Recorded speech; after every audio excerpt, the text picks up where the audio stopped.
Bueno, muy bien. Entonces, como ahí en la presentación demasiadas cosas que nos han dicho que hemos hecho, con el profe estamos compartiendo un espacio en el Seminario de Arte 2 de Educación Infantil, que tiene que ver con la expresión corporal y la música. También estamos en la consolidación de una línea de investigación desde el programa que se llama Arte e Infancia y Pedagogía, y un poco es reflexionar desde esos tres ejes, digamos, nuestro ejercicio como profesores y nuestro ejercicio como docentes y artistas. Bueno, vamos a hablar del teatro de títeres en la escuela y de la música y del arte en general en la escuela. Entonces el profe Hernán va a estar centrado en la parte de la música, yo voy a estar centrado en la parte de los títeres y vamos a intentar hacer un mano a mano de algunas cosas que son comunes tanto para la música como para los títeres. Bueno, cuando uno habla del arte en la escuela, entonces uno debe preguntarse por dos cosas, por la escuela y por el arte, ese gran ausente en la escuela. Y entonces lo que yo primero me cuestiono cuando empiezo a hacer el trabajo desde los títeres y desde el arte y desde la creatividad y de la expresión, es pensar en lo que de pronto es espectacular, como hace el análisis del mundo, ¿cierto? Un mundo que está contaminado, que hay discriminación, que hay pobreza, que a pesar de que en el África se mueren miles de personas de hambre, en el mundo anualmente se botan 1,3 toneladas de comida, ¿cierto? Que la plata que digamos, los estados han invertido en salvar los bancos y el sistema financiero podría sacar de la pobreza a los 3.500 y más millones de personas que en el mundo sufren de pobreza, y con esa misma plata podríamos tener un sistema de salud absolutamente eficiente, eficaz, oportuno para todos los seres humanos, ¿cierto? Aparte de eso, nosotros en nuestro país pues tenemos el conflicto armado, tenemos las izquierdas, los centros, las extremas izquierdas y las extremas derechas. Y entonces uno se pregunta, en ese mundo tan complejo, tan complicado, ¿para qué hacer arte? ¿Para qué brindarle a los chicos y a las chicas la posibilidad de enfrentarse al teatro, a los títeres, a la música y a las diferentes manifestaciones que se pueden allí desarrollar? El siguiente componente, o sea, ya de esa perspectiva global, viene la escuela en sí. O sea, nuestra escuela, una escuela que está, digamos, normatizada en el caso de la escuela pública, ¿cierto? Una escuela normatizada por los lineamientos internacionales, por el Fondo Monetario, y entonces aquí el arte se convierte en el gran ausente porque resulta que a nosotros nos están midiendo por unas competencias y nos están midiendo por unos estándares internacionales.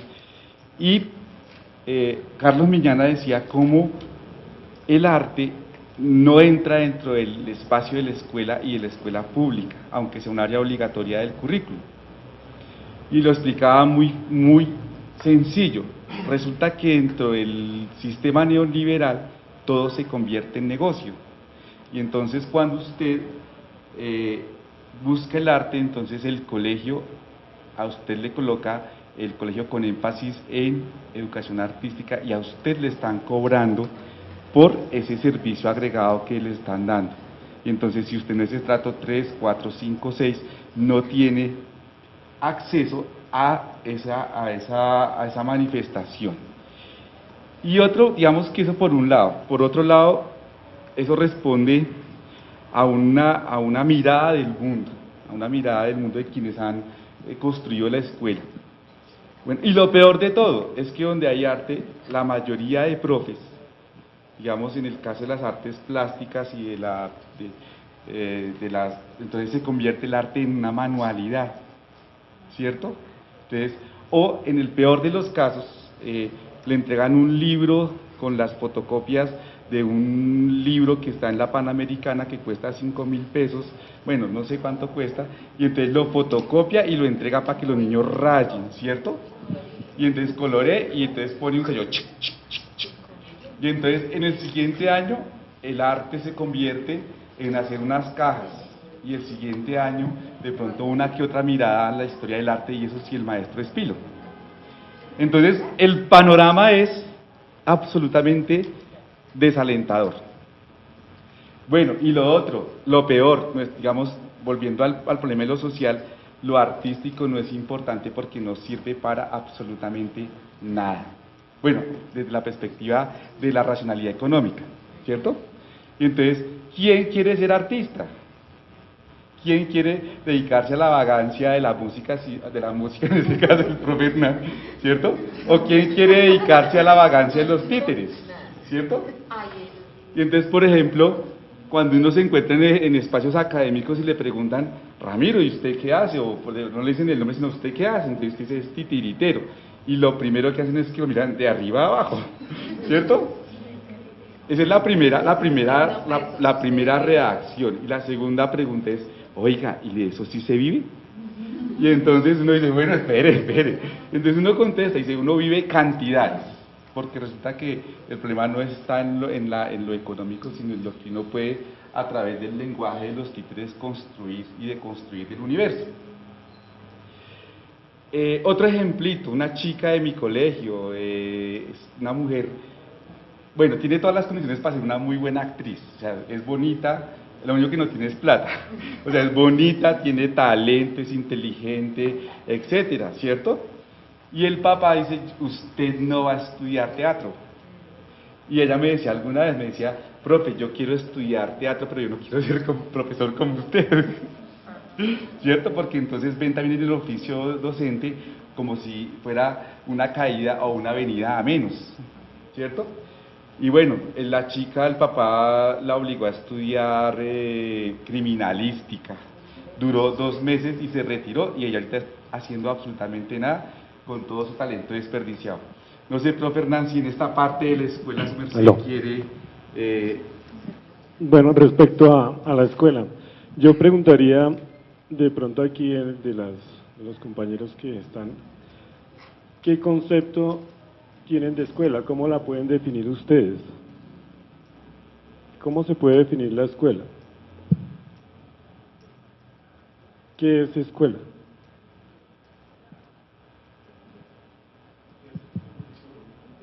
¿Sí, no? ¿Aló? Sí. ¿Qué es escuela? ¿Cómo la definen ustedes? ¿Difícil? Es un entorno de intercambio en cuanto a lo que es enseñanza-aprendizaje.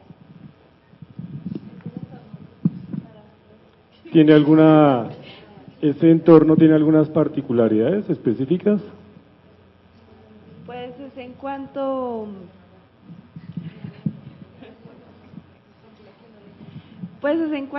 el tipo de población, por así decirlo, los que lo componen, los directivos, estudiantes, todo lo que es académico, padres de familia, todo como la relación que se da entre los estudiantes y los profesores. Por eso hablaba de enseñanza-aprendizaje. Ya. ¿Alguien más complementa algo de eso? ¿Algún comentario adicional a lo que es el concepto o las ideas de escuela? Bueno, la pregunta, sí, eso resulta un poco incómodo, porque es que nosotros somos pedagogos, pero no sabemos definir la escuela. No entendemos cómo es que eso,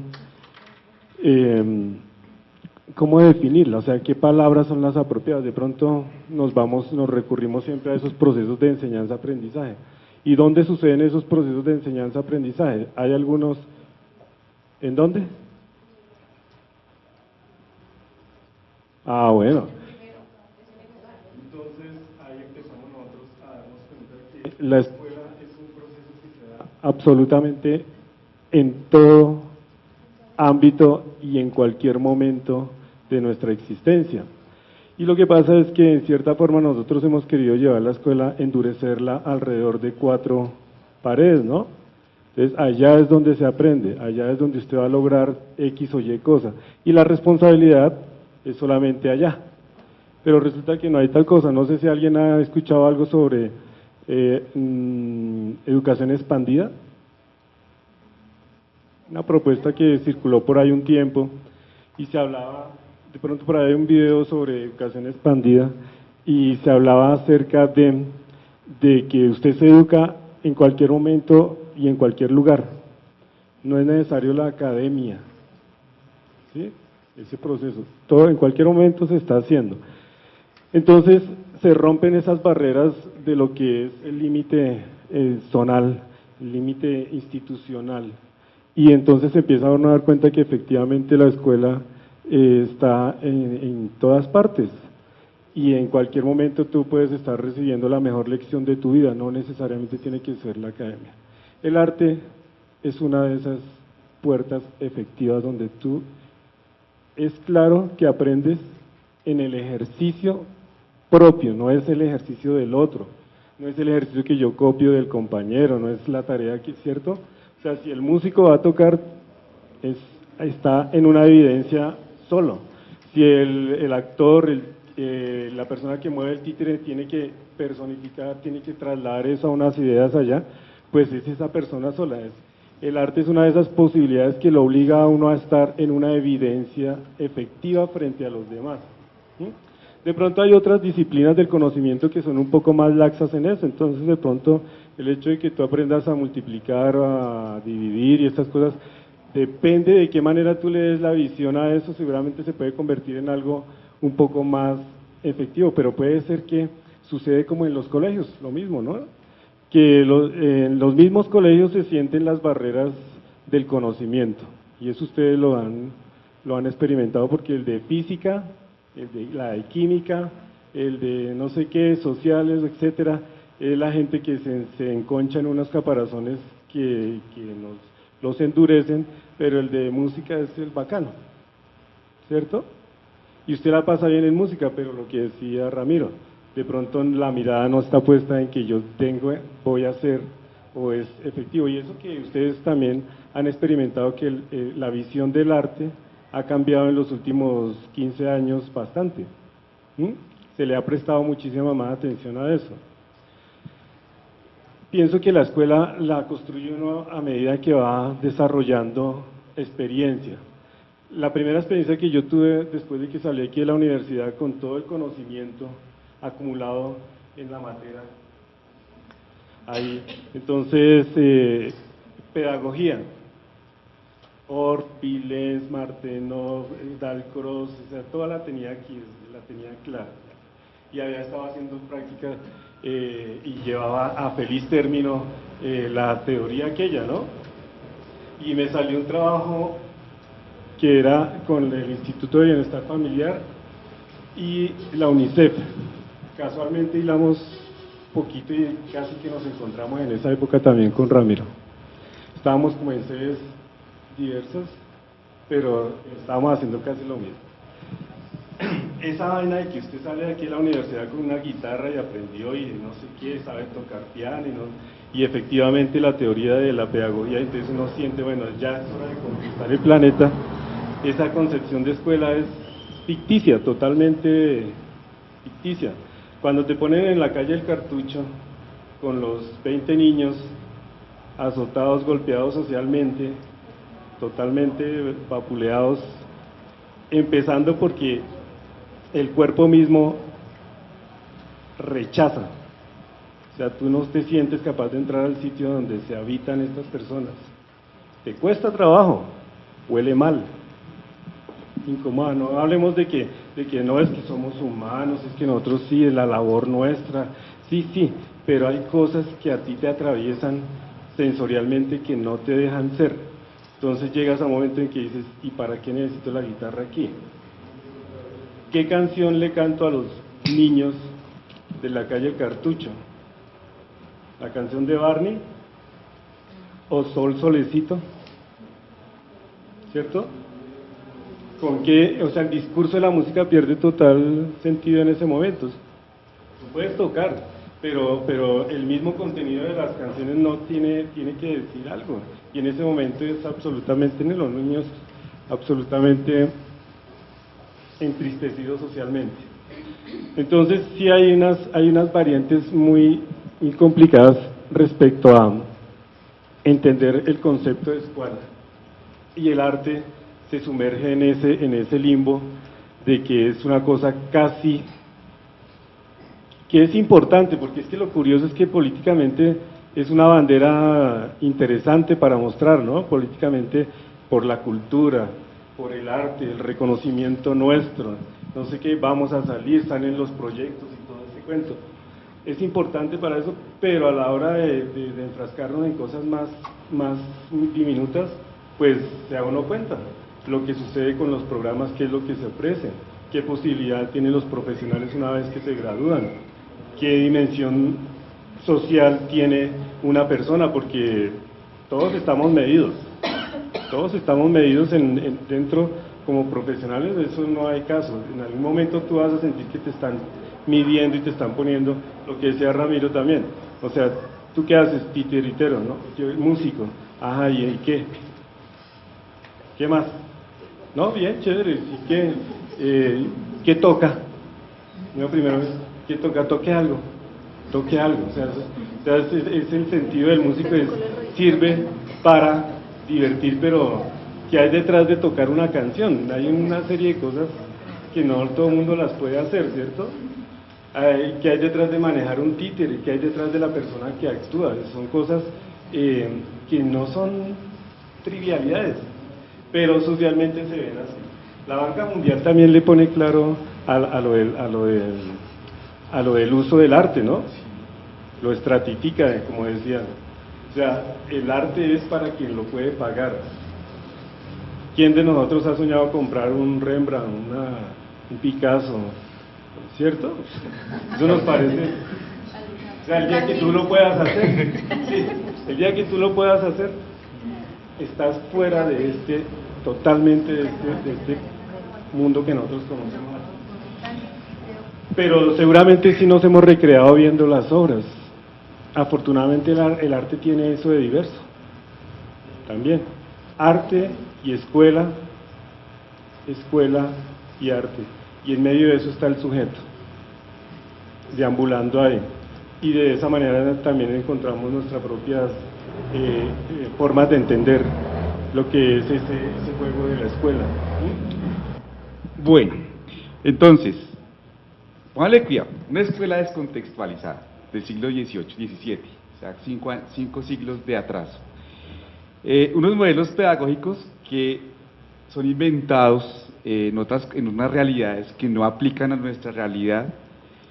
Entonces eso nos implica que de una u otra manera, cuando hablemos del arte en la escuela, tengamos que inventarnos nuestra propia forma de entender y de dialogar con los modelos que se han establecido. Y cerrando lo que decía Hernán, en los 80 se hablaba de la identidad cultural y se hablaba del promotor cultural. En el siglo XXI estamos hablando del gestor cultural y estamos hablando del gestor cultural y de la empresa cultural, y el arte se convierte en un negocio. Bueno, un poco de historia. Al comienzo de los tiempos, los hombres y mujeres, en una comunidad primitiva, obviamente, ustedes se podrán imaginar que no hay ningún tipo de comodidad de nada, de absolutamente nada. Y de alguna manera, la humanidad tiene que buscar una manera de comunicarse. Y hay dos lecturas. Una lectura que hacen los historiadores machistas, ¿cómo se llama eso? Patriarcales, que dicen que todas las representaciones de las cuevas de Altamira y las pinturas rupestres tenían que ver con esa cosa relacionada con la cacería y el entrenamiento para poder cazar. Y la otra mirada dice, no, es que la misma figura que está con los palitos ahí puestos, no es que estén entrenándose para cazar, sino que están haciendo un ritual de agradecimiento a la madre tierra que les ha dado el alimento, ¿cierto? Y conseguir el alimento era muy difícil porque no teníamos lo que tenemos ahora, la crianza en masa de animales, ¿cierto? El rayo láser, la ubicación satelital y toda la cosa. Y entonces ustedes imagínense un personaje que sale a cazar después de todo el tiempo sin bañarse, sin usar el efecto del perfume y del desodorante, en fin, delicioso, ¿cierto? Delicioso. Entonces, el olor lo delata, y entonces es más, se hace mucho más difícil acercarse a la cacería, y entonces lo que dice la profe, optan por ponerse la piel, los cueros de los animales, y de esa manera se mimetizan, ¿cierto? Y entonces ahí sí el cuero le tapa el olor, se puede acercar a la presa y lograr su cometido. Cuando llega al sitio de reunión, que generalmente es una caverna, y por eso a nosotros nos encanta dormir al rincón de las paredes, porque es una cosa que está metida en nuestro mapa genético, ¿cierto? Esas son las cosas atávicas. Bueno, entonces el tipo llega con su cuero ahí, y de pronto, bueno, la comida, toda la cosa, la hoguera, y de pronto, pin, se proyecta en la sombra el señor con su cuerno, y de pronto alguien empieza a hacer un sonido, y ese sonido se convierte en danza, y esa danza después se convierte en fiesta, ¿cierto? Pero como el problema sigue siendo la existencia, el mundo está lleno de cosas terribles, los truenos, la lluvia, los huracanes, pues que no nos lo podemos imaginar porque pues no lo vivimos, pero es que era grande, y el animal que se le viene encima y se lo traga, pero desde ya, pin, pin. Hombre traga animal, animal traga hombre, ¿cierto? Y entonces todas las cosas de la naturaleza van a estar dotadas de un ánima, de un alma, y esa alma, entonces de ahí va a surgir el problema del ritual, de decir, oiga, hay una fuerza en el fuego, entonces hay que adorar al fuego y hay que hacerle una adoración al fuego, y entonces ahí otra vez aparece la música, la danza, el problema del teatro, y todo está juntito. Otro vago de esos va por la calle, por el mar o por el sudeste, se encuentra una concha y hay un huequito, coge una liana, mete la liana por el huequito y se la coloca como un collar, y entonces resulta que ya, además después dice, ay, greda o barro, hace tinti, dice, uy, se impuso la moda de pintarse la cara y colocarse el objeto, y entonces esa cosa que no sirve para nada es lo que va a ayudar a construir lo humano, esa cosa que no sirve para nada, esa fiesta, esos lenguajes que van a estar ahí antes de la palabra, a través del gesto, del movimiento, es lo que nos va a permitir construirnos. Y en los títeres, vamos a dar un salto pero inmenso, millones de años, en los títeres, bueno, en el siglo XII, hay dos versiones. Una es que San Francisco de Asís es el primero en la cultura occidental que utiliza los títeres como herramienta didáctica. Entonces el mancito monta un retablo para enseñar los pasajes de la Biblia. Entonces lo más conocido es el retablo, que es el pesebre, y entonces hace una representación con los objetos para contarle al pueblo analfabeta cómo hacer ¿cuál es lo que cuenta la historia bíblica? Porque todos no tienen el acceso a la lectura. Y esa tradición del retablo pues llega hasta nosotros convertido en pesebre, con un montón de simbologías que hay ahí dentro de eso. En América, esta es una historia no oficial, entonces los dioses cuando crean la humanidad, entonces primero la crean de piedra, ¿sí o no? Entonces ven que es lenta, torpe, y entonces ¡tin!, la destruyen porque no sirve. Y luego, entonces, dicen, hacemos un material más blandito, y entonces llegan y crean los hombres de madera. Y si uno siendo ego de titiritero, pues nosotros seríamos descendientes de los títeres. O sea, Pinocho, Gepetto, entiende ahí, jugando a lo mismo. Y los dioses destruyen a la madera para después hacernos de la masa y de la carne y los palitos del maíz. Esta es una marioneta mexicana y es muy bonita porque hay una historia relatada creo que es en el Chilambalam, donde hay un tipo que se para en unas esquinas a decir, con ese muñequito, a decir que hace parte de una historia que él está contando a través de ese objeto, y que esa es una manera de mentar el mundo, y que cuando deje de mentar el mundo va a dejar en cierta manera de existir. Entonces, fíjense que es una cosa absolutamente maravillosa al entrar a mirar. Es el problema de la pedagogía, y ahí nos vamos a meter en el siguiente espacio, y es que cuando yo hablo del teatro de títeres en la escuela, estoy hablando de la posibilidad que tiene el niño y la niña de ejercer la diocencia, el ejercicio de crear mundos posibles e imposibles. Así como los mayas crearon el mundo, el chico y la chica, cuando está metida en el aula haciendo títeres, está creando universos, está creando mundos, está haciendo Dios. Aló. ¿No? Bueno, de la música. Todos han escuchado la historia de la música, ¿cierto? ¿No? ¿Cómo se ha hecho la historia de la música? Es decir, a la misma forma como están los periodos de la historia, ¿no? Entonces, época antigua, luego toda esta cosa de las civilizaciones, Edad Media, Renacimiento, etcétera, y la música se ha ido transformando alrededor de eso, de muchas formas. Pero la música nunca fue lo que nosotros recibimos en este siglo. Ha ido cambiando. ¿Se imaginan cómo fue la música al comienzo? ¿Existía el do re mi?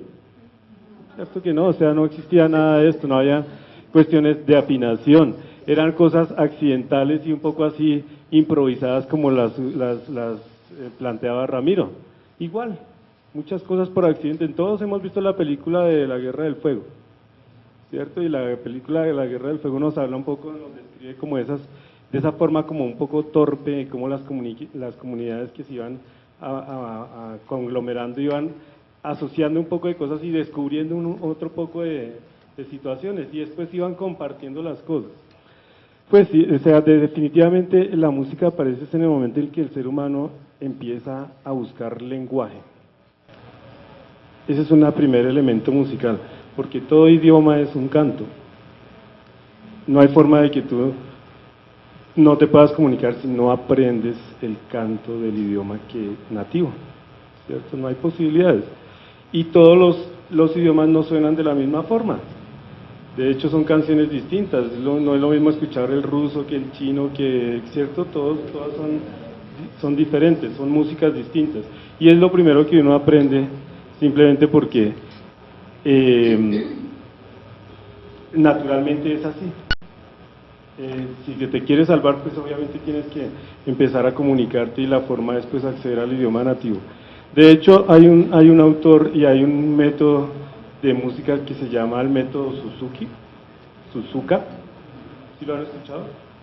Que es un método de enseñanza musical que lo curioso de eso es que el tipo Suzuki, que en posguerra, después de la Segunda Guerra Mundial, fue por trabajar con la música en su comunidad, en su pueblo, y empezó a traer a los niños a enseñarles música. Pero el tipo, lo chévere del método es que el tipo le introduce la parte humana, o sea, la parte más sensible, que es, tú aprendes la música como aprendiste a hablar. ¿Cómo aprendiste a hablar? Sí, pero ¿cómo fue ese proceso? El comienzo se escucha, ¿no? Todo lo que tú vas recibiendo ahí está. Pero una vez que naces, ¿qué pasa cada vez que tú logras comunicar algo? Cada vez que tú trataste de decir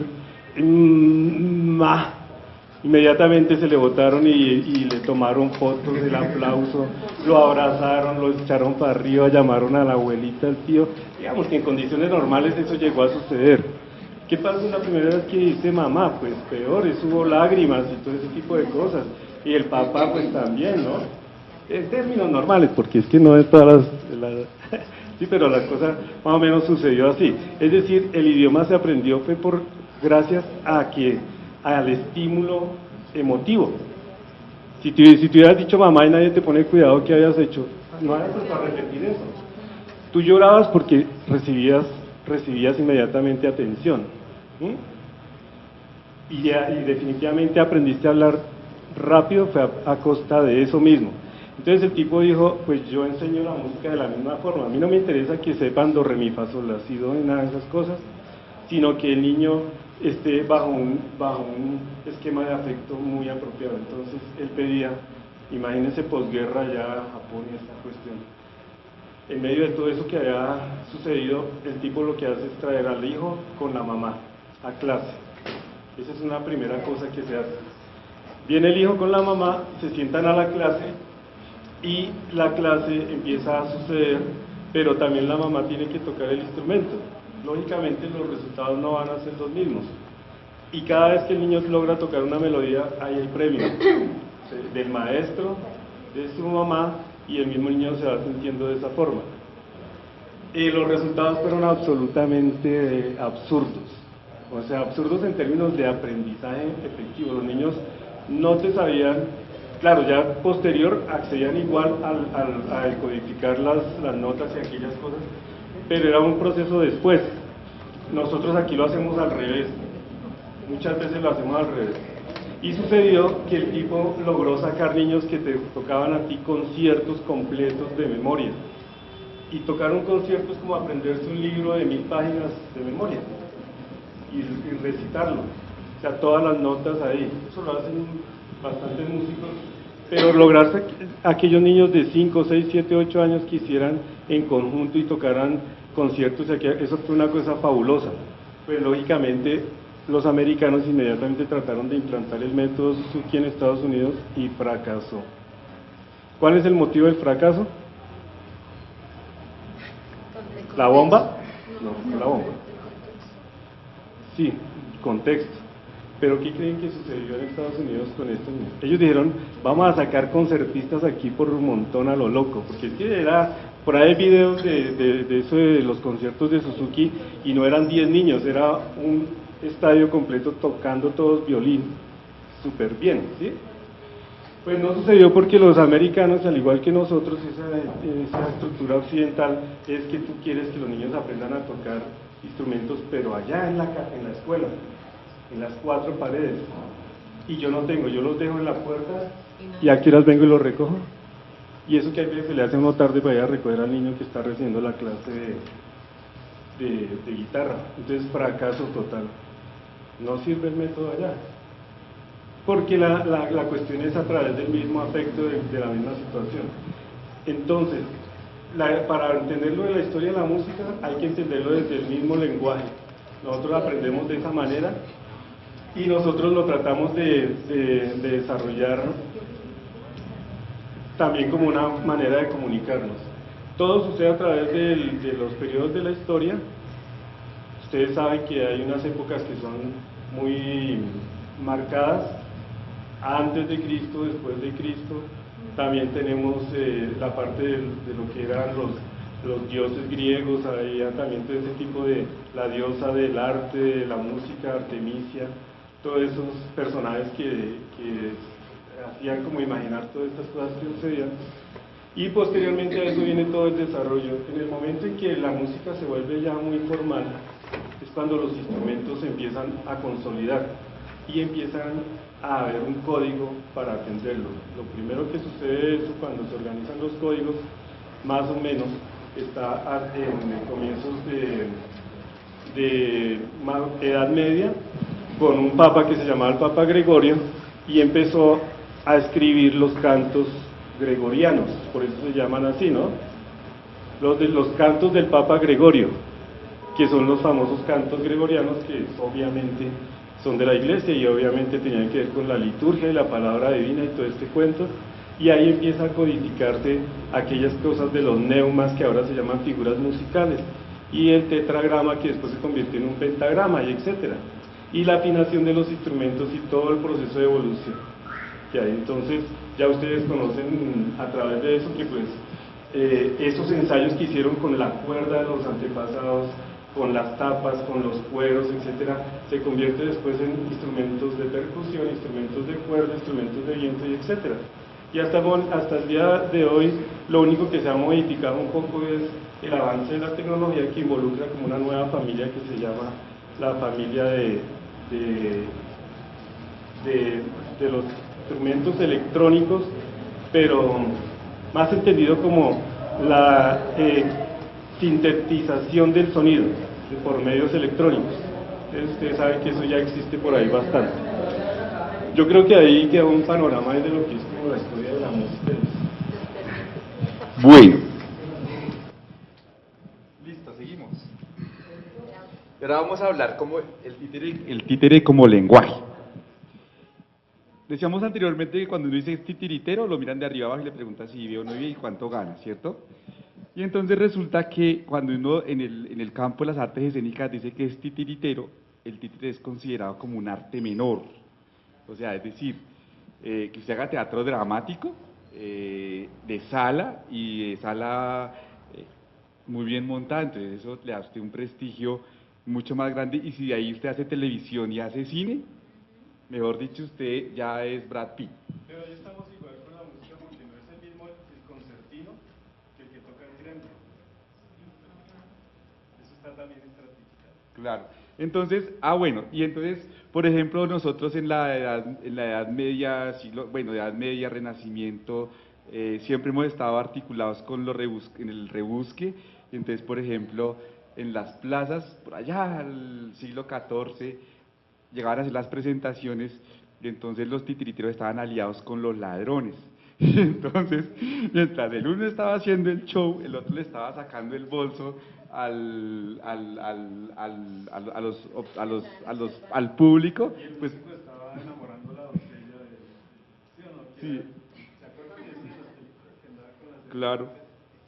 Entonces, bueno, pero resulta que el títere, desde otra perspectiva ya visto desde nuestro oficio, es uno de los lenguajes más bonitos, más hermosos, maravillosos que existen en términos de los lenguajes del arte, ya que como lenguaje su objeto de estudio es la imagen, los objetos animados, y entonces recoge varios lenguajes. Entonces, por ejemplo, tenemos el objeto.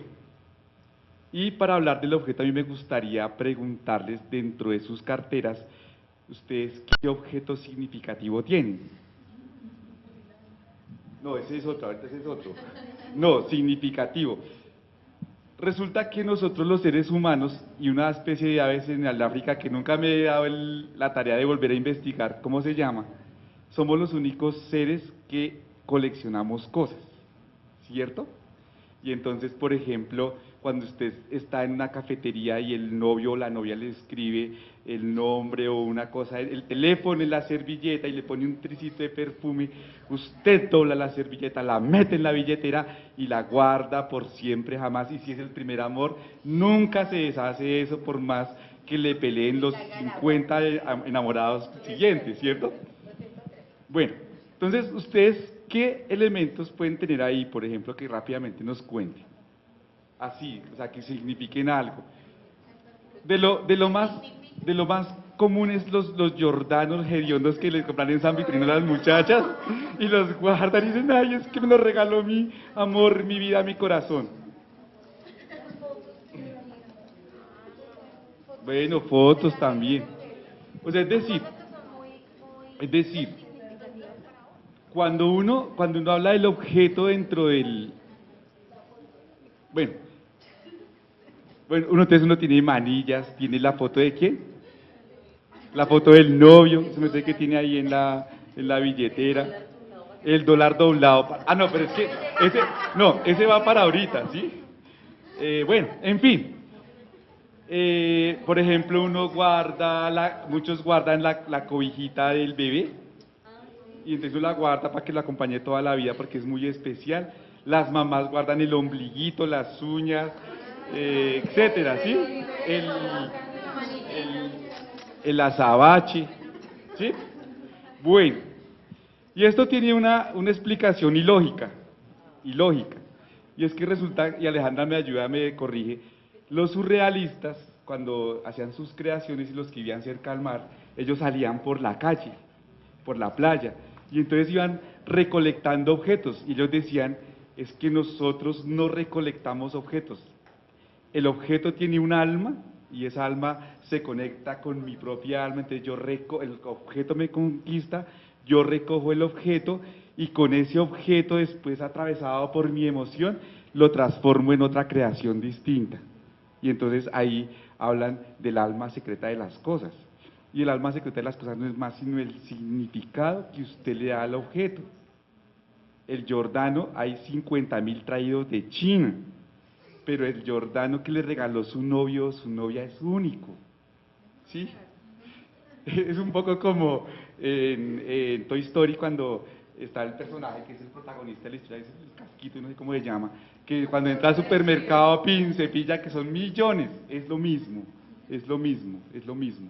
Bueno, volviendo al problema volviendo al problema del objeto, porque como es el, digamos, nuestro objeto de estudio, valga la redundancia.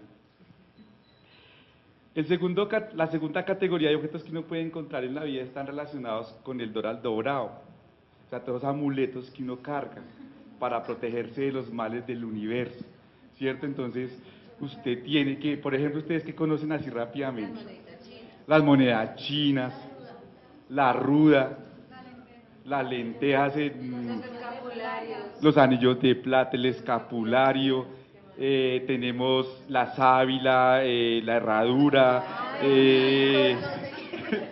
sí, y son objetos que la herradura, ¿qué más? Bueno, etcétera. El trébol de 4 hojas, el collar de ajos machos para las niñas que son vanidosas, para alejar los malos espíritus, ¿sí? Entonces, son objetos que, a diferencia del primer objeto, vea, por ejemplo, ya tiene ahí guardada. Aquí tienen un billete de 100.000, el único que ha salido. El billete de 100.000, vea, por ejemplo. A diferencia de esos objetos. ¿De 100.000? Uy, jue madre, ese es el pago. No, mentiras. No, mentiras, son billetes de Venezuela. Por ejemplo, los que coleccionan billetes cuando viajan, esto se convierte en un significado muy importante, además del costo que eso tiene, ¿cierto? Bueno, los sifilíticos, ¿es que se llaman? Bueno, bueno, y entonces...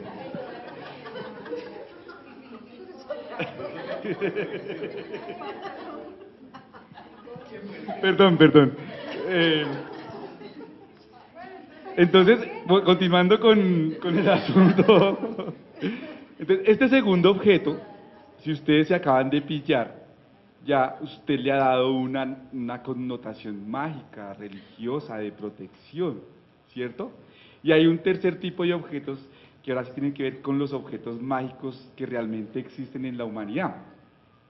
Por ejemplo, ahí hablaban del celular, ¿sí? Pucha, y ahora el celular con todas esas cosas que tiene uno dice, magia, eso es magia. El mismo avión cuando llega y arranca y se sostiene en el aire y llega uno en 16 horas a un territorio, bueno, en fin. Y ahí, ¿qué otro objeto mágico conocen ustedes? El computador es un objeto mágico. O sea, aquí ustedes llegan y dicen, cuando dicen, ay no, ¿cómo es eso de la internet? Y hablan de la nube, y uno se imagina una nube donde llega toda la información y no sé qué. Y resulta que es un montón de cosas, en Google ahí aparecen las imágenes donde está guardada toda la información.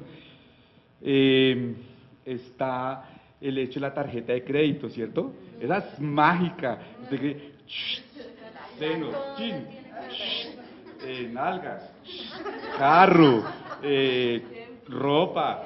¿Sí? El problema de esa magia es la cuota. ¿Sí? Bueno, en fin. Y ahí, por ejemplo, los aviones reemplazaron las alfombras voladoras por una cuestión de consumo de petróleo. Bueno, la otra es una cuestión de mercadeo. Y el último, para entrar en la cuestión del objeto, están los objetos mágicos que se han creado a través de la literatura, ¿sí?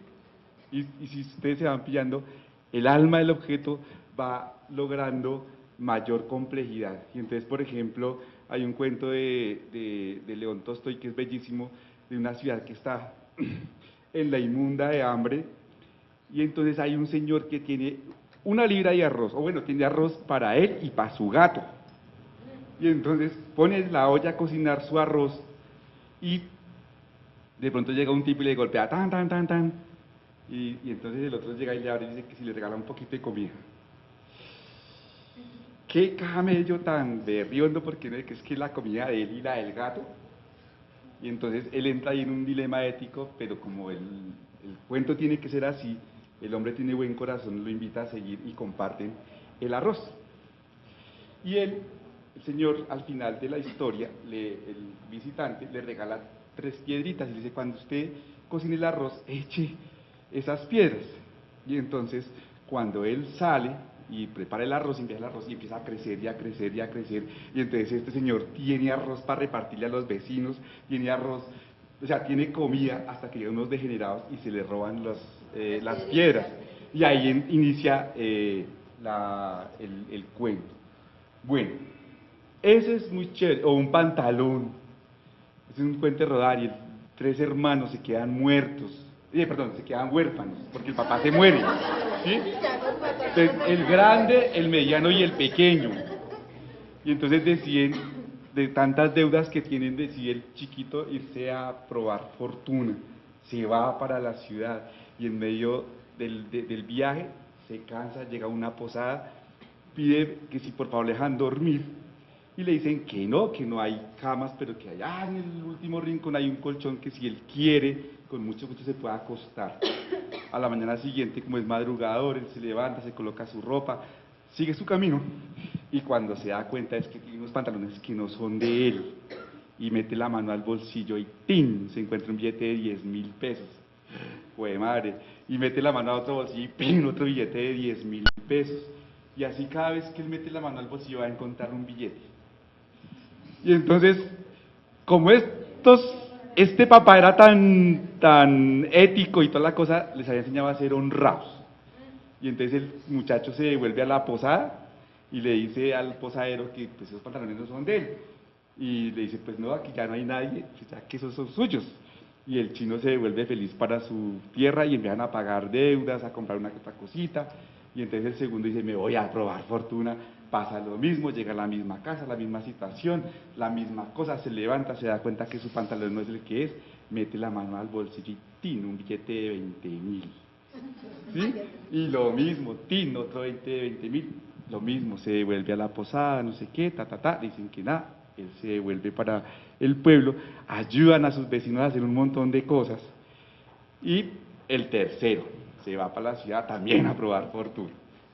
Misma situación para alargar el asunto, el pantalón que no es de él mete la mano al bolsillo y ahí está el billete.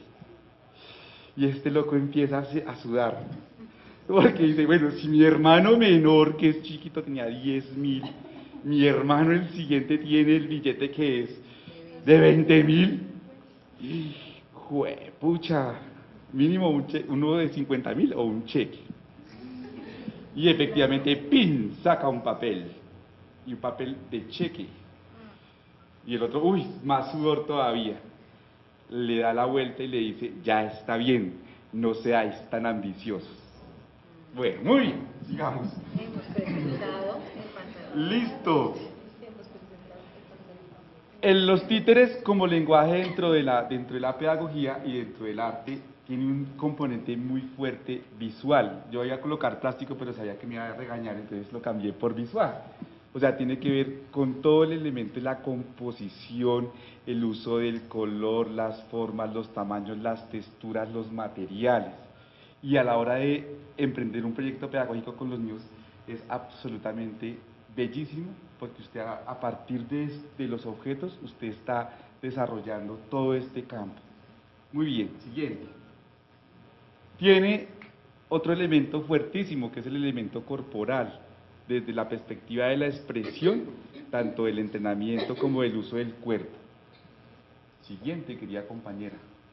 Este que me encanta, tiene un componente narrativo literario, y entonces usted, cuando se mete a hacer la creación de las historias, a ser Dios en el aula con sus chinos, el chino y la china, lo que tiene la posibilidad de crear diversos mundos a través de la narración de las historias de los objetos o de la narración de las historias que va a contar a través de los títeres. Y puede ser un camino de varias vertientes. Uno es de acercarse a través de los títeres a la literatura universal y sacar de la literatura universal lo más bonito y llevarlo a la escena, o la otra es ponerse en escena, narrarse, contarse como sujetos que también son parte. Cuando uno le da la palabra a los muchachos y a las muchachas, a los chinos y a las chinas, usted está dando poder, y cuando usted tiene poder de la palabra, usted transforma el mundo, y transforma el mundo a través, y convierte el mundo que tiene al tamaño de sus sueños. Y aparece el otro elemento que confluye, que es el musical. Si una obra de títeres sin música es una obra muerta. Una obra de títeres sin el efecto de los pasos o el efecto de la puerta o la música que hace que el títere se mueva, es una obra que no sirve. Y entonces, cuando uno es muy buen titiritero, sabe todo eso. Yo no soy tan bueno, entonces no sé nada casi de música. Siguiente. Listo. Bueno, sí, ahí dejémoslo ahí y vamos a la anterior. Eso, listo.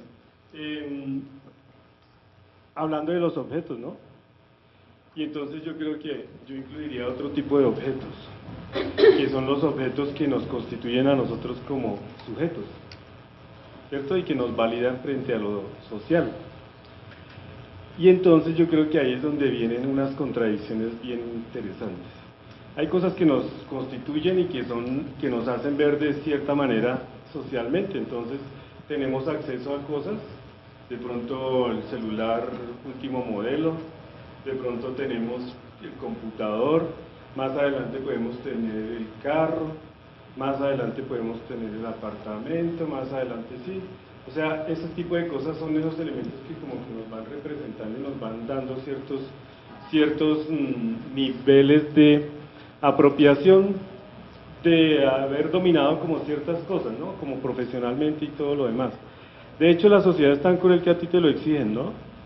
O sea, en chanza te pueden decir, oiga, pero ya es hora de que cambie el celular, ¿no?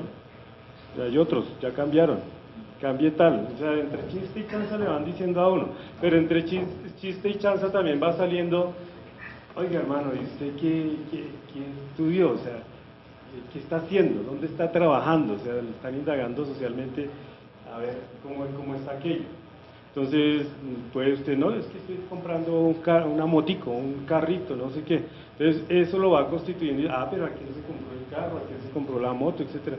Ese tipo de cosas hacen parte de esas colecciones y de objetos que nosotros solemos adorar. Y hay de que se le metan con el carro, hay de que se le metan con la moto, etcétera, ese tipo de situaciones, ¿no? La cosa se pone un poco como complicada. Y entonces hay unos elementos que son interesantes pero que no aparecen como importantes. ¿Qué es más importante, comprar el televisor o comprar un teclado o una guitarra o un lienzo, unas pinturas? Depende de la persona, pero socialmente, ¿qué es? Pues obviamente es más fácil que una familia se ponga de acuerdo, compremos el televisor, vale 3 millones de pesos, 4 millones de pesos con todo completo, para ver el mundial. O sea, esas cosas ya como que están ahí, pero tal vez no es tan interesante cuando usted llega ahí de profesor de música y le sugiera a los padres de familia hay que comprar instrumentos. Ojalá que no compren flauta, que es el instrumento nacional. Todos lo han tocado, el repertorio Ojos Azules, Himno a la Alegría, la cumbia esa. Sí, es el repertorio de todo el mundo, ¿no? Y eso es, entonces, todos hemos tocado, pero a estas alturas toque flauta y nadie toca flauta aquí en Colombia. Hay escasez de flautistas aquí. ¿Pero por qué? Porque es un objeto innecesario, no es importante. es preferible endeudarse con 3 millones y no comprar una flauta buena para el niño, no de 2.000, sino de 30, 40 mil pesos. Y es más importante otra cosa, de pronto el celular, que no comprarse una guitarra. Que te toca ver música, sí que pidieron flauta, pídale a su tía. Entonces la flauta que ha pasado de la tía. Y cuando la niña llega al colegio de tercero o cuarto, llega con su flautica y usted la mira, eso es negro por dentro. Sí, es que eso es tal cual, pero es que es así. Es que ni siquiera para cuidarlas las ha pasado de generación en generación. Pero la idea es que eso lo vemos absolutamente innecesario. Es decir, usted en una familia no le gastan 300.000 pesos a una guitarra nunca, al no ser que usted quiera ser músico y usted empieza a darle el valor que merece un instrumento y que es tocar un instrumento bueno, que es como pasar de un Renault 4 a un Audi A6 2014, una vaina así, ¿sí? Pasarse a otro nivel. Ahí es donde tú entiendes qué es la importancia de un instrumento. Y me imagino que en algunas casas de ustedes hay alguna guitarra colgada, una guitarra ya colgada, un objeto ahí que está, sí, vacío, solitario, pendiente, esperando a que sea transformado para... Y esa es una relación que tenemos con los objetos. La música es el arte del tiempo. La música no se da de otra forma sino es a través del tiempo. Cada vez que tú escuchas una canción, un concierto, lo que tú quieras, es una cosa que te está dibujando al instante, cada instante, ahí. Y va pasando, es a través del tiempo y va generando una serie de sensaciones y emociones que tú las vas a ir haciendo la lectura de eso. Pero partamos de que la música es arte que transcurre temporalmente, no hay otra forma. ¿Sí? Es decir, tú no puedes pintarlo, tú no puedes cogerlo, nada de eso. Tú lo escuchas y a través de lo que comunica, lo que estás escuchando, pues van a suceder una serie de situaciones que obviamente tendrán que ver con la aceptación o no personal de lo que se escucha. También, obviamente, es discurso, es un discurso que se asimila y debe llevar a algún punto, ¿no? Siempre, como cualquier acto comunicativo, debe llevar a algún punto.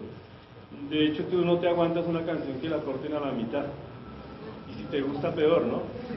No, eso no te cae, o sea... Y a eso sucede en las discotecas cuando cortan la canción y hay la pelea por eso. Porque es un discurso que te está transportando, te está llevando así temporalmente alzadito y te pone y te deja descansadito hasta que termine. Tiene que tener el final, ¿ya? Entonces es un discurso permanente y constante ahí, ¿no? Respecto a lo de la relación que existe ahí con los títeres, pues es que la música también la hemos encasillado demasiado en lo que nosotros entendemos en Occidente como música, que es siempre relacionado a los instrumentos tradicionales, o sea, los instrumentos que no son ni nuestros. Oye, y a propósito, ¿cuál es el único instrumento colombiano? De cuerda. Casi. El 4. ¿Quién dijo por ahí? El requinto. El requinto.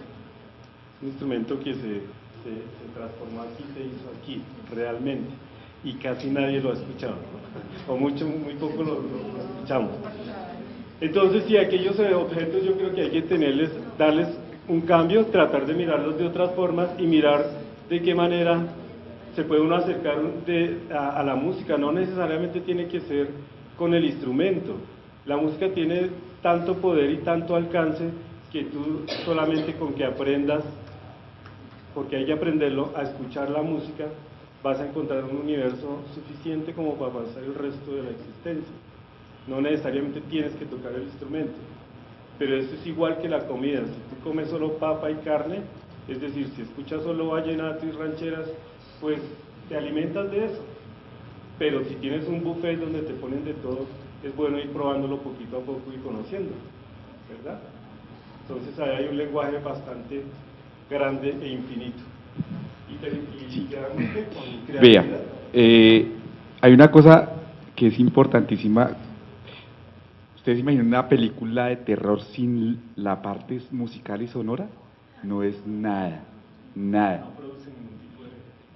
Porque resulta que de una u otra manera el sonido y la música narra, cuenta, también es otra forma de narrar. Bueno, resulta que articulando los dos lenguajes y los distintos lenguajes del arte, desde la música, los títeres, el teatro, la pantomima, la literatura, la plástica, etcétera, el cine, el video, ahora la multimedia, tienen unas funciones muy importantes, tanto para el que la hace como en el caso del trabajo en el aula. Y ahí es donde, digamos, para articular un poco con lo que decía Hernán, mire, cuando usted pone una música en el aula, cuando usted lleva una historia, cuando usted lleva una película, usted está entrando al aula una manera particular de ver el mundo, una lectura del mundo. Y si uno logra entender que esas lecturas del mundo son ideológicas, políticas, seguramente usted va a meter o va a hacer invitar al aula otro tipo de cosas. Entonces, por ejemplo, yo no invitaría al aula, por ejemplo, El Rey León, con niños chiquitos, porque está el discurso absolutamente montado del problema del Oriente, del problema del poder, y además es un discurso imperialista. Yo no metería al aula ninguna película de Disney, de esas princesas idiotas que tienen, porque lo que está haciendo es reproduciendo el discurso de blancura y de belleza que quieren vendernos, ¿cierto? Entonces la princesa y tal y pascual, el príncipe divino, musculoso, etcétera, y a este detrás de eso le están vendiendo todo lo que necesita para hacer eso. Bueno, después de esa queja, entonces viene el elemento de la creatividad, o sea, el desarrollo del pensamiento creativo. Y es decir, y yo vuelvo a retomar el problema de la creación del mundo. O sea, Dios creó el mundo de la nada, todo era caos y oscuridad. O sea, ordenó y en 7 días eso es lo que tenía que estar ahí bien, y en el 8º dijo que todo estaba bien, o se hizo el pendejo y se fue, ¿cierto? Entonces resulta que cuando usted le da la posibilidad al niño de ser creador, entonces a usted lo que le está dando al niño es la posibilidad de desarrollar ese elemento que no es otra cosa que la capacidad que tenemos los seres humanos de resolver problemas, un problema determinado, una solución específica que nadie se ha inventado. Entonces, esa es una invitación y además es una provocación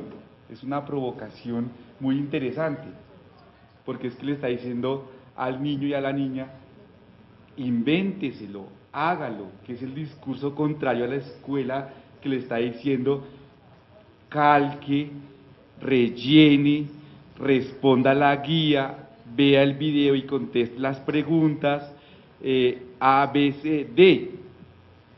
Y cuando se enfrentan a este problema desde el arte, no sabemos qué diablos hacer, porque es más fácil hacer lo que nos dicen a inventarnos nuestro propio recorrido. ¿Qué ibas a decir acá? Yo creo que haciendo ese tipo de cosas uno deja de castrar a los niños, porque pues se les pone el ideal del árbol, el ideal de casa, y si no hacen una casa igual o un árbol igual, entonces va a dejar de ser árbol o va a dejar de ser casa. Si el árbol les dio por no pintarlo verde sino azul, entonces ya no es un árbol, por el ideal que siempre se le ha puesto. Entonces se me hace que la creatividad deja de castrar a los niños en hacer cosas, así no sea una chirinchuflinfan, que nos importa lo que sea desde que estén creando. Para la muestra, 2 botones. A un chico le pide una maestra, a unos chicos les pide una maestra que pinten el paraíso, y entonces que lo pinten como quieran, que hagan la versión que ellos sientan, entiendan, porque la maestra también es medio abierta al discurso. Y un chino llega y pinta un árbol de manzanas, no más. Y la maestra pues se acerca y le dice, oiga, pero el paraíso está incompleto. ¿A dónde está Adán y Eva? Y el chino le dice, detrás del árbol de manzanas. Fíjese la elaboración simbólica que puede tener una cosa como esas. Y además si usted lo articula con el pecado original es maravilloso. O sea, detrás del árbol de manzanas se va a ir a pecar. La otra, estábamos en un taller de títeres con unos niños maravillosos y entonces de pronto todos pintan, eso pasa siempre en los talleres, que si uno llega y se inventa un color, y los títeres están divinos, de todos, cada uno su color, de pronto a alguno se le inventó algún color hediondo y ahí mismo todos los títeres terminan pintados del mismo color. Y lo mismo, así me pasó, a mí le digo, su merced, ¿de qué color tiene pintado su títere? Entonces él me dice, yo lo tengo pintado de azul, el color era gris, y me dijo, yo lo tengo pintado de azul cielo. Y entonces yo como profe, llego y lo cojo de la mano porque yo, es a través de la experiencia que yo tengo que demostrarle al niño que el gris no es el azul cielo. Me lo cojo me lo llevo de la mano a la ventana y para sorpresa mía, como estamos en el suroriente, como vimos en el suroriente, allá el mayor tiempo llueve y el cielo está gris. Y a mí, ¿qué me tocó hacer? Quedarme absolutamente callado. No sé si Hernán quiera decir algo más antes de la creatividad. No, o sea, respecto a estos procesos creativos, yo creo que definitivamente...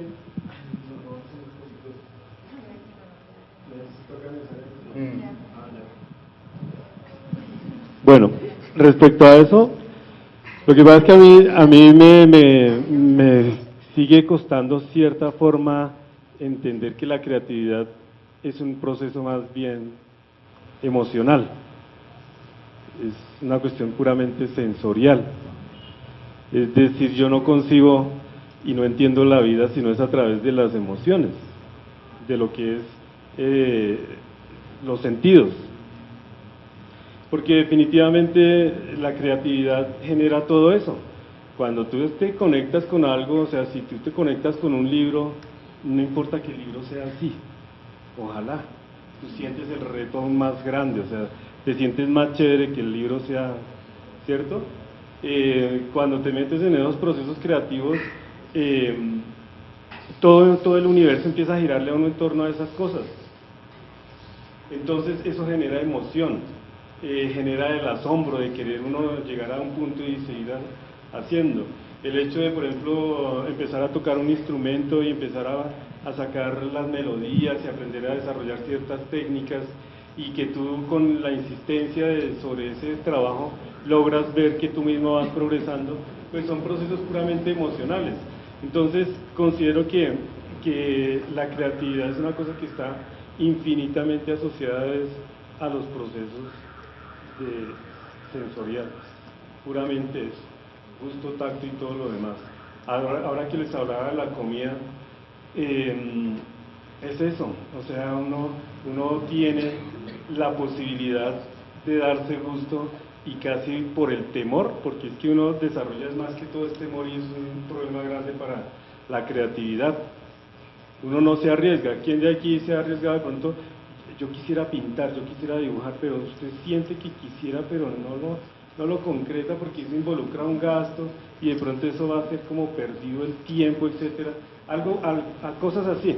Lo mismo sucede cuando tú sales a algún lado, a un restaurante más o menos bien, y entonces te enfrentas a la situación del menú y te lo pasan y tú quieres ver donde diga papa, arroz, carne. Tú quisieras que eso estuviera así fácil.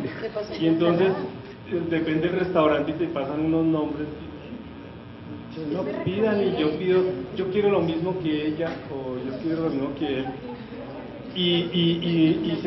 Es una cuestión de sufrimiento, o sea, tú estás frente a una situación ahí que tú no hayas una situación emocional. Y cuando decides, bueno, yo quiero eso al ajillo y una cosita de eso, pues bacano, porque lo único que puede suceder es que no le guste, lo demás es todo ganancia. Y el día de mañana vas a tener la posibilidad de decir, te invito a tomar aquí un restaurante, una truchita al ajillo, etcétera, porque ya lo experimentó. Luego la forma, pero lo tuvo que haber experimentado, el cuerpo completo. Es lo mismo cuando amamos, es la misma situación, ¿no? O sea, es una situación sinestésica, porque así se denomina el proceso donde todos los sentidos están involucrados, y el acto de amar es un acto absolutamente magnífico, donde todos los sentidos están conjugados. Tú haces de todo con tu pareja a través de los sentidos, porque no te puedes decir, no, yo hoy no quiero ver nada. No, eso no, tienes que ver también. No, es que no quiero leer, no es eso, o sea, es un acto así. Y no solamente alrededor de eso, también las cosas que nos generan sufrimiento, un accidente, son esos procesos donde se involucran todos los sentidos y donde la creatividad se dispara totalmente. Yo creo que eso nos permite salvarnos y también nos permite conectarnos con la vida absolutamente en toda forma. Entonces, para mí la creatividad son esos tipos de procesos que se generan, y no hay forma de que tú seas creativo si no sientes la pasión por lo que estás haciendo. O sea, no hay forma. A ti te pueden colocar todo ahí en bandeja para que lo hagas, pero si no te conectas con eso, definitivamente no va a suceder ningún proceso creativo, así tengas la guía y todo lo demás, así te digan que tienes que hacerlo de tal forma, no. Ahí debe estar involucrado, como siempre, algún tipo de emoción que dispare la situación para que tú te involucres con los procesos de creación. Vea, una de las características del pensamiento creativo es que para que usted desarrolle el pensamiento creativo en los niños tiene que ponerle un reto interesante, 1. 2, también dicen los estudiosos del pensamiento creativo, y es que entre usted menos información tenga, mayor es el reto y mayor es el proceso de creatividad. Otro ejemplo, hay una poetisa que trabaja como emboladora, lustradora, dice lustradora, dice, yo no embolo a nadie. Y entonces ella se ganó un premio de poesía, y el premio de poesía la invitaron a la Casa de Poesía Silva a hacer unos talleres de poesía. Y entonces una vez me la encontré y le decía, ella se llama Alma de la Calle. ¿Qué hubo, Alma? ¿Cómo va? ¿Cómo va su escritura? Y dice, uy, pues después de que yo entré a la Casa de Poesía Silva no he podido escribir casi nada, porque es que esas cosas de los gerundios, la primera, segunda, tercera persona, el participio, el complemento, el no sé qué, dice, yo ya no sé cómo usar esas fórmulas. Mientras que antes ella escribía y escribe muy bonito. Entonces, a veces la información, tanta información, lo que hace es bloquear el asunto. El otro camino es que usted tiene que buscarle miles de posibilidades a solucionar el problema y a usar lo poco que tiene. O sea, hacer más con menos. Esa es otra posibilidad de desarrollar. Y un poco complementando lo que dice Hernán, una forma de deshabituar al cerebro en todo lo que está haciendo es que uno se levanta, saca la pata derecha, se cambia, hace el café, se baña, se viste, sale, coge el mismo bus, se encuentra con el mismo señor, va a la misma calle, el mismo recorrido, llega a la universidad, las mismas clases, la misma cosa, y todo el tiempo el cerebro es maravilloso porque se adecúa y se moldea perfectamente y no le gusta que le cambien las cosas. Y entonces, cuando usted deshabitúa las cosas en los niños y en usted mismo, entonces usted ahí el cerebro empieza a moverse y a hacer otras conexiones. Entonces otro día, si no está contra la pared, pues se levanta por el otro lado de la cama, se abotona con la mano que no usa, de pronto recorre su casa con los ojos vendados, cambia de lugar las cosas. En fin, hay muchas formas de tomarle el pelo al cerebro y de que el cerebro haga conexiones para que empiece a producir otras cosas distintas. Muy bien. Por ahí hay un programa ahorita que es el de juegos mentales. Sí. Para que andan de esa forma como el cerebro es Maravilloso. muy falible, o sea, es muy fácil hacerlo equivocar. Y pues juega uno, o sea, muy fácilmente esos procesos creativos se ven afectados precisamente porque uno no rompe como con el esquema, o le cuesta trabajo, ¿no? Sí. Llegar al punto de tomar la decisión de romper un esquema para O sea, eso que tú dices, si uno dice, me voy a levantar con los ojos cerrados a ver si llego a la ducha, a ver si levantar los ojos. Es posible que no llegue, o es posible que sí llegue, ¿no? Pero ¿cómo lo vas a ver si no lo pruebas? ha hecho. Si no lo pruebas. Y tratar de hacer un poco de actividades en esa forma, pues eso haría que la cuestión se pusiera, es un juego, realmente es un juego ahí, ¿no? Y mirar a ver qué posibilidades tiene reales de conocer y de lo que uno puede hacer desde aquí sin necesidad de activar todos los sentidos ahí, ¿no? Sí, profesora. Respecto a lo que comentan de hacer cosas con la mano contraria, experimentar lo que dice Hernán, de levantarse uno con los ojos cerrados, caminar por la casa, por el apartamento, por donde los espacios, no solamente nos ayuda a que el cerebro funcione un poco más, y han descubierto que también, aparte de que desarrolla el pensamiento y muchas otras cosas, nos ayuda a que no tengamos la posibilidad de tener Alzheimer. Porque si tú usas la mano contraria, la estás obligando a funcionar, no la tienes totalmente aparte, como que no nos funciona. Entonces, eso es un ejercicio que de verdad, ya que sale a flote, lo usemos en todos los momentos, en el arte también. Acuérdense que no solamente se pintan con una mano, sino con los pies, con las manos, con la boca. Entonces, es un ejercicio y es cerebral. La creatividad está asociada con la imaginación, o sea, si usted no es capaz de imaginar y de crear, de inventarse allá en su cabeza qué es lo que está pasando, no va a ser creativo, y eso está también articulado en los territorios del arte a la fantasía. Y este ejercicio de la creatividad no es como nos han vendido, que los artistas son es el dote y el superdotado, y la musa viene y le inspira a Alejandra los cuadros, y entonces Alejandra va y pinta y lo vende en 5 millones de dólares. No, el arte en la escuela lo que hace es, se me olvidó, no, mire, el problema es que el arte y este problema de la creatividad es 10% de inspiración y 90% de expiración, puro trabajo, y es en todo. O sea, usted no puede mover una marioneta solo con decir, ay, sí, tan chévere que se mueve la marioneta. Usted no puede escribir un cuento si usted no ha leído 1000 cuentos. Y los japoneses hablan que uno llega a la maestría cuando tiene 10.000 horas de ejercicio de su oficio. Y eso es, dale. Y eso es una cosa que no llega por obra y gracia del Espíritu Santo. Siguiente, profesora. Bueno, tiene otros elementos importantísimos que, a mi juicio, está el problema de la expresión y está el problema de la comunicación. La expresión en el sentido de toda la cosa emocional y de los afectos y de los sentimientos que nos mueven en este valle de lágrimas o en este maravilloso y encantador paseo por este planeta.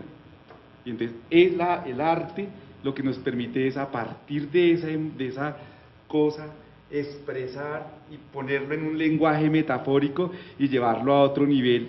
Y entonces es ahí cuando uno podría decir cómo uno podría vivir sin música, cómo uno podría vivir sin los títeres, cómo uno podría vivir sin una buena novela, cómo uno podría vivir sin bailar, porque es que ahí está el sentimiento a flor de piel. Y la comunicación, vuelvo y juego, digo, para mí es un problema político, porque es que usted en el arte se está narrando, se está poniendo en escena, se está poniendo ahí y está dando una mirada de cómo usted ve el mundo, y como dirían los griegos y como diría Kandinsky, el arte se anticipa, y a través del arte el hombre lo que hace es ver más allá de lo evidente, como Timón y Pumba. ¿sí? Ver más allá de lo que ve, las metáforas, ¿sí? Las metáforas.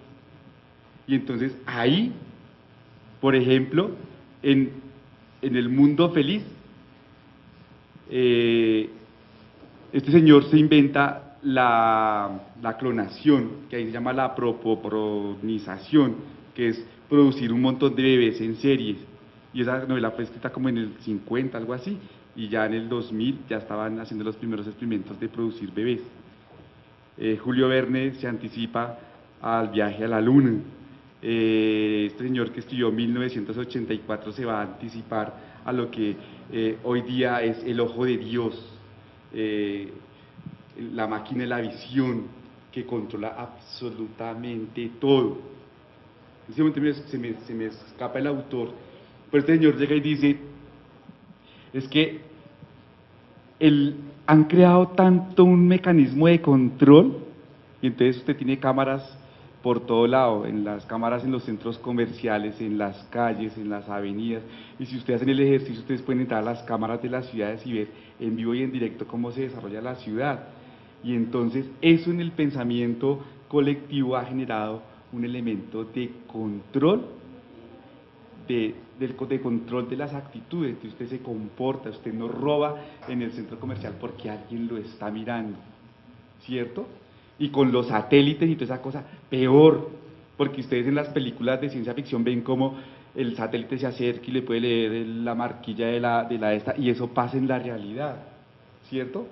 Entonces son cosas que uno piensa y dice, ahí está ese elemento de la comunicación para poderse poner en circulación y poner en circulación su postura frente a las atrocidades y las bellezas que ocurren en el universo. No sé si Hernán quiera decir alguna cosa. Sí. Siguiente. Y este que es el más bonito de todos, lo dejo de último, pero Bertolt Brecht, él lo coloca en la primera función del arte y del teatro, es recrear, divertir. O sea, disfrutar, está el componente lúdico, es decir, usted, el arte le pone a usted un universo para que usted se emocione, para que usted viva, y le coloca un mundo aparte para cuando usted vuelva a la realidad llegue enriquecido de ciertas cosas. Y entonces en la película, en la obra de títeres, usted está presenciando una realidad, usted se mete en la realidad, llora, los niños le tiran piedra a los títeres, uno siempre se trata de ocultar las lágrimas para que no digan que es un blandengue, y al final de la historia uno sale conmovido, sale transformado por el hecho artístico, y no hay otra cosa en la humanidad, aparte del contacto con el otro, que sea capaz de hacer eso. Ah, bueno, se me olvidaba decir una cosa muy importante, y es que el problema de la creatividad no es solo problema del arte, o sea, es problema que tiene que ver desde la construcción de los afectos hasta el hecho de ponerse una media. Bueno, siguiente. Muchísimas gracias. No sé si Hernán quiera.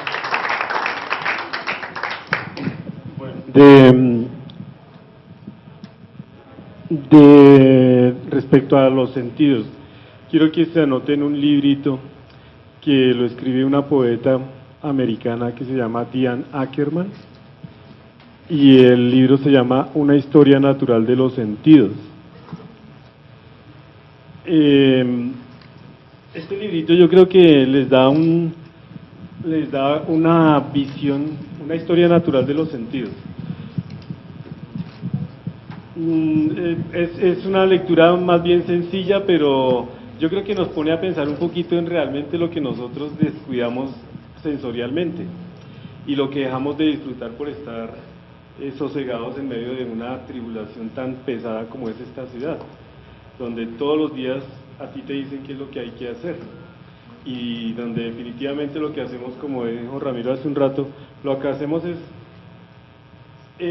aliviarnos en el hogar, allá en ese vínculo familiar, como suceda allá, pero una vez que salimos de ahí nos endurecemos y nos ponemos unos esquemas bastante rudos, fuertes, inclusive nuestro gesto, empezamos a actuar de otra manera, pues para que no tener que ver con nadie, ¿no? O sea, lo que menos se trata es de de entrar uno como a encontrarse con el otro. Y también es así que ni disfrutamos la ciudad porque la pisamos y arrastramos casi siempre la mirada, pero no vamos al detalle urbano, ¿no? No sentimos la ciudad como propia precisamente porque no la...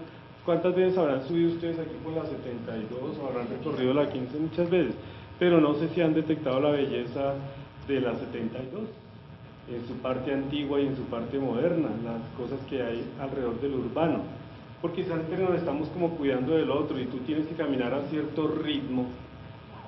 Definitivamente la vida tiene eso, porque si tú te vas contemplando cada cosa, dicen los ojos que nos ven, esos ojos ocultos, dicen este man está loco, está trabado o va a hacer alguna vaina rara. Entonces nos quitamos eso, no la respiramos, no la vivimos y definitivamente cuando se hablaba por allá de eso de que identidad, eso es un absurdo total. La cuestión es vivirla para poderla entender. Entonces este librito les da unas pautas muy interesantes, lo escribe una poeta y el lenguaje es muy bonito y es fresco. Ella plantea cosas como por ejemplo que el lenguaje es totalmente impreciso y es corto, porque si alguien en esta sala me puede definir a qué huele una naranja, yo caería aquí. Al libro. ¿A qué huele la naranja? Es lo más impreciso. Tú cada vez que te pones a pensar a qué huele la naranja no tienes las palabras, el lenguaje no da para eso. Tú lo entiendes y lo sientes. Inclusive si yo les hablo del limón, de pronto inmediatamente hay algo que se dispara por allá, ¿no? Y empiezan a pensar en limón, ¿y a qué sabe el limón? No hay palabras para describir esas cosas. Es muy difícil. Y hay otro libro que me gusta bastante ese tema, que lo escribe es un matemático, se llama Cinco Sentidos, y el matemático se llama Michel Serres, y es un lenguaje un poquito diferente. De pronto eso les puede aportar en alguna forma también para su profesional, para su profesión en lo que tiene que ver con la educación especial. Entender los sentidos creo que también ayudaría bastante en eso, ¿no? Creo que bastante. Entonces ese par de textos creo que podrían contribuir bastante a por lo menos entendernos nosotros un poco más, nosotros. De ahí en adelante ya pues es ganancia. Muchas gracias y discúlpenlo. Pues para recomendar dos textos, no textos, sino autores. Por ejemplo, Masnif es chévere. Este man es un matemático músico. No, perdón, es economista músico. Y entonces hace una mirada, es chileno, y hace una mirada muy interesante de lo social. Y obviamente porque está atravesado por esa sensibilidad de lo artístico. Está Humberto Maturana con toda la cosa de la emocionalidad, el que podían ustedes leer más bonito, que es el Amor y Juego, Fundamentos Olvidados del Humano. Ahí nos dan los elementos alrededor de la emocionalidad. Y el campeón de todos es la gramática y la fantasía de Rodari, que ustedes tienen ahí posibilidades para contar historias maravillosas cuando hablamos de los títeres y la narración. Bueno, preguntas, comentarios. Amor y Juego, Fundamentos Olvidados del Humano. Preguntas, comentarios, tomates, flores, aviones, billetes de 50.000.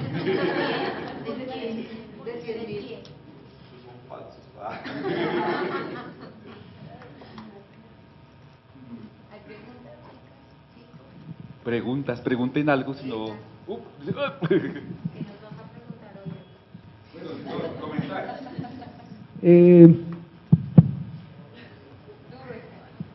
Yo escuché como a un autor de la creatividad que decía como que en las universidades estamos tan ocupados protegiendo el conocimiento que no permitimos como de verdad preguntarnos si es válido o no.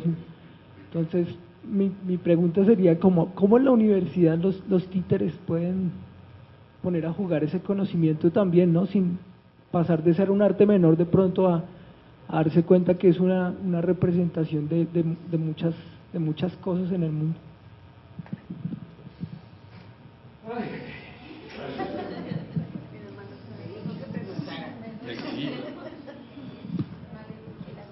Creo que su merced está hablando de Marco Raúl Mejía, que él ha estado trabajando en conciencia y esas cosas. También lo escuchaba una vez y me parecía muy interesante lo que la invitación que hacía a la universidad, le decía a la gente, era en una semana de la comunicación, y les decía, oiga, ¿hasta cuándo nosotros vamos a estar repitiendo y resguardando un pensamiento que es externo al nuestro? ¿Hasta cuándo vamos a seguir haciendo la cita textual de un conocimiento que no nos narra, que no nos pertenece y que muchas veces nos niega? Y desde ya también dice, ¿hasta cuándo a los estudiantes de la universidad le van a enseñar a construir su pensamiento propio? ¿Cierto? Y decía otra cosa más chévere, decía, oiga, ¿y hasta cuándo nosotros nos vamos a mirar el ombligo? Y decía, mirarse el ombligo era, bueno, es que resulta que América Latina tiene una serie de pensadores, filósofos, científicos, matemáticos, literatos, que han producido conocimiento y que la universidad no lo valida, porque siempre le están preguntando, ¿y esa a qué corriente pedagógica pertenece? Para la muestra otro botón. O sea, es que a mí me gusta simplificar para dar testimonio de que sí es verdad. Nosotros con unas chinas de infantil hicimos una tesis en la que se hablaba de la reconstrucción de la memoria de la comunidad muisca de Cota. Y entonces nosotros dijimos, vamos a montar el marco teórico y conceptual desde el problema del tamuy y la maloca. Buenísimo, porque es que resulta que ahí está condensado todo el pensamiento indígena. El palo central, la conexión con el universo, las dos estivas que están rodeando que están sosteniendo el techo, son igualíticas, porque es que no hay uno más grande que otro en la comunidad, que es que hay un entramado y un tejido que rodea el tamuy, la maloca, y esa es el lenguaje, y el techo es la cultura. Y nosotros cogimos eso, y entonces nos dicen, efectivamente el jurado dice, oiga, ¿y eso a qué corriente pedagógica pertenece? ¿Qué autores hablan de eso? Y entonces, para nosotros salvar el 4-5 de la tesis, dijimos, pues Brunner, que es culturalista, punto. Y las maestras quedaron encantadas con Brunner, no con el discurso del aprendizaje simbólico y lo que eso implicaba con la comunidad indígena. Chévere, ¿sí o no? Cuando ustedes hacen su trabajo de grado en el marco contextual, le piden que hable de autores, y en el análisis de la propuesta, la mayoría de trabajos que ustedes hacen ponen es a hablar los autores con su propuesta, y casi ninguno y ninguna hace una sistematización de su experiencia para que allí aparezca su propia voz. Y entonces a mí me parece que ahí, por ejemplo, desde esos trabajos ustedes tienen que empezar desde ya a construir su propia mirada del mundo. Eso no quiere decir que uno no tenga diálogos con una gente que uno sea cercana o contradictoria con lo que uno está pensando, porque tampoco es que uno se inventó el agua tibia. O sea, eso también hay que tenerlo claro. Y lo otro, mire, yo creo que no solo los títeres, la música, cuando a mí me hacen esa pregunta es que yo pienso que los maestros, nosotros como maestros, la única forma de poder transformar la educación y la escuela es siendo apasionados con lo que hacemos. Y dice, mire, si usted transpira títeres, los chinos algo se les pegará. Si usted transpira lenguaje, seguramente algo se les pega. Y si no, acuérdense de sus buenos maestros. O sea, eran maestros que estaban convencidos de que lo que estaban diciendo era perfecto. ¿M? Y además sabían, y además le decían a usted, oiga, mano, usted está escribiendo feo, pero le puede cambiar esta palabra, ¿cierto? En fin, o sea, la pasión es lo que usted le va a mover, la pasión por su oficio, el entender la disciplina que usted desarrolla como eso, no como un arte menor, sino como una posibilidad de entender, de interpretar el mundo que está pegada con otras y que ninguna es más grande que la otra.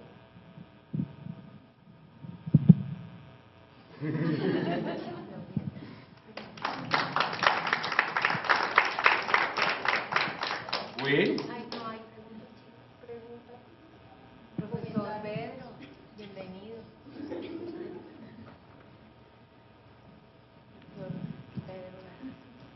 Para articularlo con el tema del problema de la discapacidad, nosotros, por ejemplo, hemos hecho títeres de sombra con los, pues yo les voy a contar la experiencia, con papás y con niños. Entonces, por ejemplo, el lenguaje de las sombras es muy bonito porque usted lo puede hacer, y además es muy barato, porque usted lo puede hacer con su propio cuerpo, le pone un elemento en su cabeza y ya transforma eso en otra cosa. Hacer la superproducción es muy barata y a la hora del té, como es un lenguaje que se aproxima al lenguaje cinematográfico, las posibilidades creativas y expresivas y comunicativas que tiene es maravillosa y espectacular. Y entonces la invitación es a que incorporen la música, incorporen todo lo que puedan al aula.